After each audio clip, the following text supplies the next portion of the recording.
Friend হিসেবে তো দুর্দান্ত ছিল, হাজবেন্ড হিসেবে কেমন? আরো দুর্দান্ত, মাশাআল্লাহ, অনেক ইনক্রেডিবল হাজবেন্ড বলা যেতে পারে। আমার থেকে আমার ফ্যামিলি ওর ফ্যান হয়ে গেছে। নাদিয়া একদমই মানে ওয়াইফ ম্যাটেরিয়াল। অমায়িক। নাদিয়ার তো একটা বড় ফ্যান বেজ আছে এবং বাংলাদেশের মানুষ ওকে খুব ভালোভাবে চেনে। বাট ঘরে নাদিয়া একদমই সম্পূর্ণই একদম ঘরের বউ। ও অনেক ফানি, অনেক ফানি, অনেক কমেডি করে। তৈরি করার জন্য আলাদা কোনো আইডিয়া লাগে না? এই আইডিয়া দেয় আপনি? হ্যাঁ, আইডিয়া তো আমরা দুজনকে দেই। প্র্যাকটিসটা একটু কম হয়ে গেছে যেহেতু শুটিং ছিল আর একটু পারিবারিক সমস্যাও ছিল।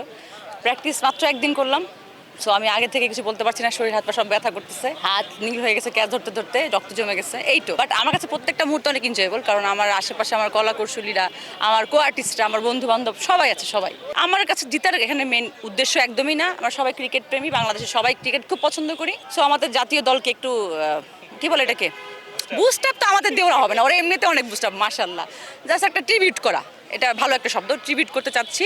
আপনাদেরকে অনেক অনেক অনেক ধন্যবাদ। আমাদের দেশটাকে এত দূর দূরান্তে নিয়ে গেছে, পৃথিবীর মানচিত্রে আমাদেরকে এত সুন্দর করে বাংলাদেশের পতাকাটা মানে উত্তোলন করেছেন, সেটা একটা ছোট্ট ট্রিবিউট করা আর কি। পছন্দের ক্রিকেটার কে?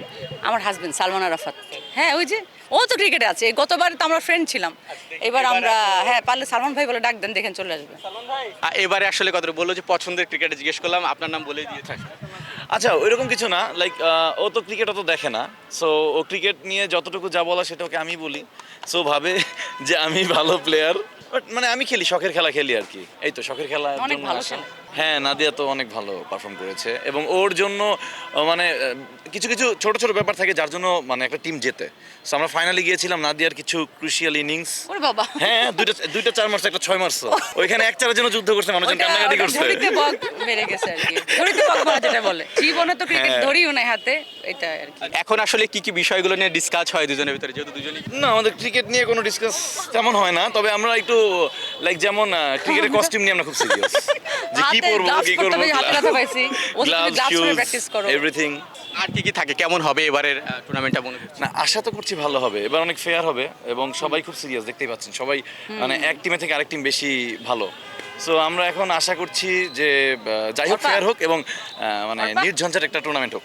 ফ্রেন্ড হিসেবে তো দুর্দান্ত ছিল, হাজবেন্ড হিসেবে কেমন? আরো দুর্দান্ত, মাশাআল্লাহ, অনেক ইনক্রেডিবল হাজবেন্ড বলা যেতে পারে। ইনক্রেডিবল বড় ভাই, ইনক্রেডিবল দুলা ভাই, ইনক্রেডিবল মেয়ের জামাই, সবাই তার আমার থেকে আমার ফ্যামিলি ওর ফ্যান হয়ে গেছে। আলহামদুলিল্লাহ, এটা একটা place. Thank you so much. আপুর ক্ষেত্রে সেম প্রশ্নটা যে শেষ করতে চাই। নাদিয়া একদমই মানে ওয়াইফ ম্যাটেরিয়াল। নাদিয়া অমায়িক।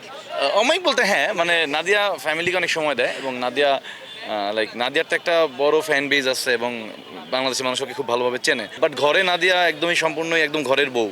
ও অনেক ফানি, অনেক ফানি, অনেক কমেডি করে। সো এটা নিয়ে আমাদের মধ্যে সারাদিন হাসি খুশি। হ্যাঁ, ও কিন্তু ফানি, বাট ও এক্সপ্রেস করে না। ও খুব এক্সট্রোভার্ট না, ইন্ট্রোভার্ট, বাট ও অনেক দুষ্টামি করে। তৈরি করার জন্য আলাদা কোনো আইডিয়া লাগে না? এই আইডিয়া দেয় আপনি? হ্যাঁ, আইডিয়া তো আমরা দুজনকে দেই এবং নাদিয়া তো অনেক মানে কি বলে পারফেকশনিস্ট। আর প্রশংসা করুন। এর জন্য রিলস করতে অনেক সময় লাগে।